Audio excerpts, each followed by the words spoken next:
Bakın. Da ekran kara olmuş. Güzeldi. Sen yazsana.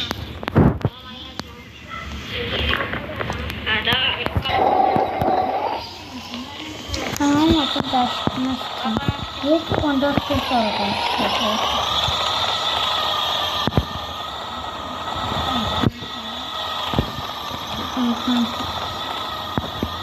Bir bakış, bir beğeni, 38 abone. 38 abone. Bir bakış, bir beğeni, 38 abone. Sen benden kesməmsən. Məndə bir senin ismin var. Məndə 25 milyon var mənim. Məndə 25 milyon var. Məndə Güzel oldum ki. Məndə 80 var. Həm də yaz 3 dənə şeyim var mənim. Məndən keçməz. Mənə kəsə bilməz sənə. Sənə mənə kəsə bilməz.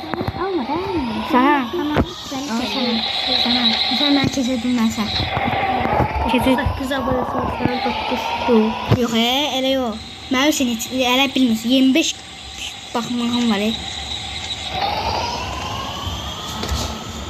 14 gün sonra adını değiştireceğim. Hadi mən mən sən kimi. Şimdi değiştirmeye icazə vermir. 14 gün sonra. 14 gün. Qohumum ağrıyır. Acıyaz ki məhkəmət saracaq. Mənim yazdım. Ana, adı ne oldu?